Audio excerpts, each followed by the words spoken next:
You're listening to the Because I Said So podcast.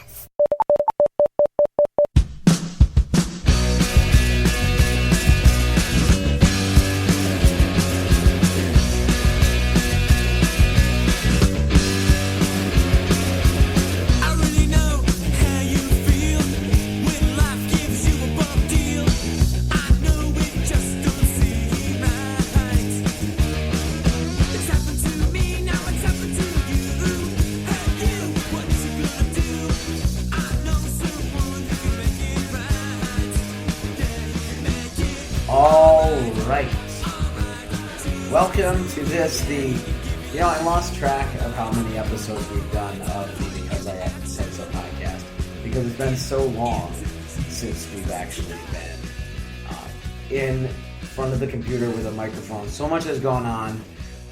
This is going to be a brief episode with me and the boys, and we will be back on a regular schedule. We've got a lot to talk about before some things happen. We've got to talk about Niagara Falls Comic-Con. We've got to talk about Mother's Day, Father's Day. We got to talk about so much stuff. There's so much we got to talk about. I think we got to still talk about Josiah and his play. Jonas getting his science award. I mean, it's been a long time since we've been on the microphone here on the show. Anyway, but before we continue, I have to tell you who we are.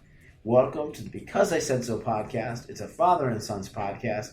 You can find us on Facebook, looking for the Because I Said So podcast, and just look for the hashtag Because I Said So podcast on Instagram, and you'll see lots of fun dad jokes and things like that there. But anyway, I am Jeremy. I'm your host. I am the father in the father and sons equation here, and with me as always, to my left, is my 14-year-old son, the original of the species. Yeah, 14-year-old? Oh, he's 15. I keep forgetting he's 15. My 15-year-old son, he's the original of the species, and he's got black marker all over his hand for a reason I'll explain later. Josiah, how are you today? Good. You gotta speak up, buddy. Good. Okay. And also with me, he is 9. I remember that. He's 9, and he has marker on his hand too, don't you? Or on his wrist. And he is just wired for sound on this late Saturday night at 12 in the morning. Yeah. He's Jonas. Jonas, how are you today? Good. You're good? You're both good. All right. So we are not home right now. No, we're recording this in a real studio. No. Just kidding. We're not in a real studio.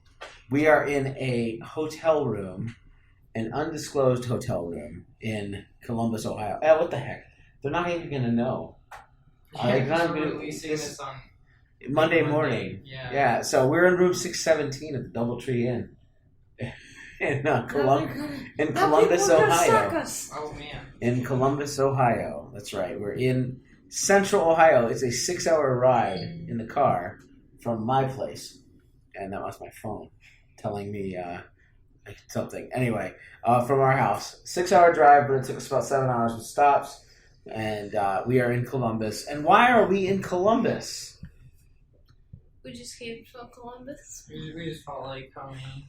No, I've never been to Ohio, but we had to come to Columbus for a something. There was like a concert, wasn't there?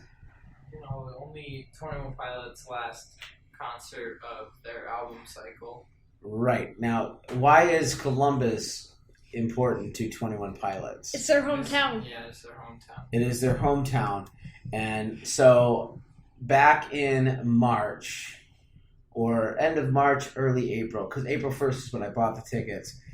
Back in March, apparently they said, listen, there's a bunch of codes that are going out, and we're going to do 5 shows in 5 nights. Well, actually, they originally said it was going to be 3. Right. We didn't end up getting tickets to any of those. And then Right. They said there was going to be another one. We didn't get a ticket for that one. And they said there was going to be another one.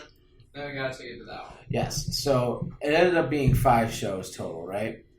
For this TourDeColumbus. It's a short tour. It's the end of their, the emotional tour? What is it? No, it's the TourDeColumbus. It's not. This is after the Emotional Roadshow. Okay, Emotional Roadshow was their tour for the Blurry Face album. No, first it was the Blurry Face tour. Then it was Emotional Roadshow. Then it was the TourDeColumbus for 5 days. All right. So anyway, now it's TourDeColumbus, and this is their last tour for the last tour for the Blurry Face album. Now, I am not a huge 21 Pilots fan. I don't hate 21 Pilots. I just tolerate 21 Pilots. But the boys really wanted to go to this show. I ended up being able to get tickets, and we ended up coming to stay here in a hotel. And in the car here, we crash-coursed me on their Blurry Face album and a little bit of Vessel. No, we listened to the whole thing of Vessel. Did we listen to all of Vessel? Yeah. So we crash-coursed me on two of their records, and on the records of the guys that are both opening acts. We just didn't really listen to much of Judah and the... Judah and the Lion have a couple of records out. We listened to the latest, and then we listened to Public, which is the other band that opened up. Public is really good. Public is from Cincinnati, and Judah and the Lion are from Nashville, and then obviously 21 Pilots is from Columbus. So we go and we're driving along, and I had some thoughts about the albums, but I think it's too late for me to do any reaction to the album. That's what I thought we would do before when we got to the hotel originally, but we wouldn't have time. It was just a very crazy day. So we get to the hotel, and they don't have our room ready yet. We just had to walk and get lunch, right? But then we decide, instead of walking and getting lunch first, that we're going to wait in line to get merch because the lines were insanely long. Right, so I'm on Twitter, and I'm looking at the hashtags for this tour, for this concert, especially today. And one guy said there's a long line at the merch table. And we're like, well, the boys both want T-shirts. They don't make my T-shirt size. They go up to 2X, and I'm overweight, so I need a 3X. And they didn't have a 3X, and I didn't feel like buying a 2X. So anyway, we go to this long merch line. We spend an hour, and I shared to Instagram. If you go to Instagram and look for my username, Vox Robotica, VoxRobotica, you'll find my how I entertain myself with a lot of dad jokes, and maybe I'll play a little bit at the end of this episode for you guys to hear. I do dad jokes with 21 Pilots songs. So anyway, we wait in line, and we meet this nice group of people. These people didn't even get tickets to the show, but they bought merch. Yeah, it's really funny. Their kid, they went to the Artopia thing, which was a bunch of click art, and if you don't know what click art is, it's basically fan art for 21 Pilots. Now and wait, why is it called click art? Because their fan base, they call them the click. Okay, so they do click art, and it was a art show for click art last but night. Secretly it really wasn't, and people went there, and they went out and took pictures with everyone that was there. Right, they did a meet and greet. It was so cool, and I wish I was there, but it doesn't matter. Neither here nor there at this point. So we met this. Wait. Okay. We met these people in line, and they didn't get tickets to the show or anything, but they had a little baby, and when they took a picture at Artopia, it became a meme. Yeah. And it's the little baby is just staring at Josh Dunn in the picture that they took, and it's really funny. Yeah, the baby is adorable. The baby's about a year old. It has like 4 teeth, 2 top, 2 bottom, and was very well behaved in the line. It was hot out. It was like 75 degrees out, 80 degrees out in that heat, and it was very well behaved. And it was just really nice to meet the fans. And it actually, I've been to a lot of concerts, and I've been to concerts where the fans are obnoxious and stuff like that. But this was, for the most part, this show was full of people that were just really cool, and it was fun to kind of be in that atmosphere. However, so we bought our merch, we left, got lunch at this place called the North Market. That was good. Highly recommend it. Came back to the hotel. Came back to the hotel and chilled. Put our feet up for a little bit, and then we went to the show. We get into the show. The show is we had decent seats. In fact, I think we had pretty good seats.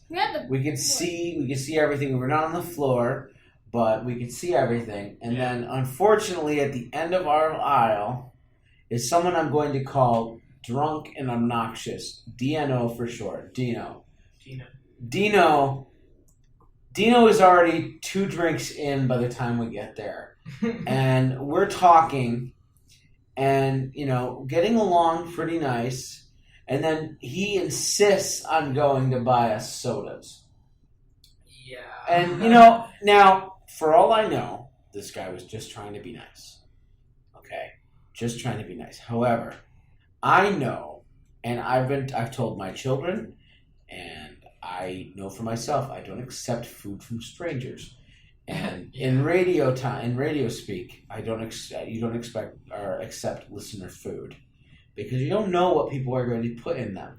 Now, for all I know, nothing was put in these drinks. Yeah, they smelled pretty normal after we dumped them out in the garbage. Wait. So anyway, we get to the point where he's like, you're getting a Sprite, I was like, no thank you.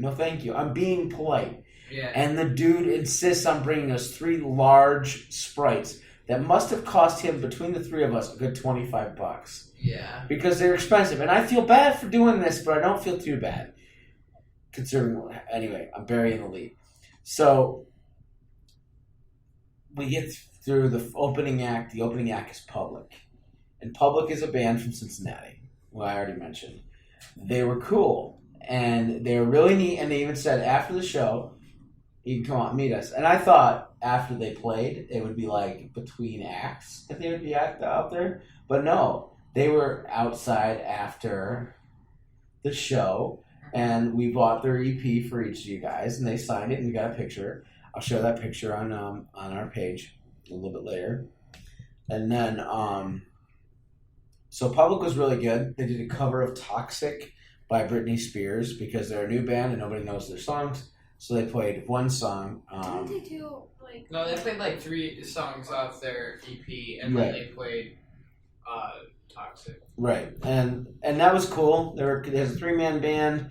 They rocked. They reminded me of was it M83? I said right. Yeah, M83, and the Psychedelic Furs. Yeah. They were very 80s and the inspired. other band played another. Hold on. We'll get there in a little bit. So anyway, Public plays, and through that, the Dino has had at this point he's gotten his second. Around us. He second around, third around us because he went back. He went out twice. Yes, and he's gotten either Jack and Coke, which is Jack Daniel's whiskey with Coca-Cola, or Rum and Coke, which is rum with Coca-Cola. I don't know which. I didn't ask because, frankly, I didn't care. But he was getting very, very, at this point, very warm. He was so loud whistling. He whistled very loud. So long and sometimes. He got crazy. And at one point, Jonas, it was during Public's set that we had to leave. Was it Public? No, yes, it was during Public. Yeah. Because we had to leave and he had to use the restroom. Yeah, and you came back. And we came back. Like, whoa, Britney Spears is playing. And they're playing Toxic. Yeah. They did a cover of Toxic by Britney Spears, which is hilarious considering it's 3 guys in their mid-20s playing a song by Britney Spears. Yeah. Anyway, at that point, I switched seats with Jonas because Jonas was on the end and this guy was sitting next to him. And I just knew as this guy continued to drink, he was going to get worse and worse. So, Public goes off. There's a couple minutes between Public, and then the next act. Yeah, it was only like 10 minutes, maybe. Right. Maximum. Because they had to move drum sets, they had to do all this stuff. And then Judah and the Lion comes out. Judah and the Lion were fun. They were a lot of fun. What do you think about them? They were good. I couldn't hear all they were saying because it was so it wasn't so loud, but like the way the speakers were, like it was hard to hear his voice. Because we were wearing. No, I wasn't wearing the earplugs because it wasn't that loud for me. But I could barely hear him. Mm-hmm. But they were fun. Yeah, they were a lot of fun. They did a cover too. They did a cover. His favorite song. No, that's later on. They did a cover of Mr. Brightside by the Killers, which was very popular when Josiah was about 2.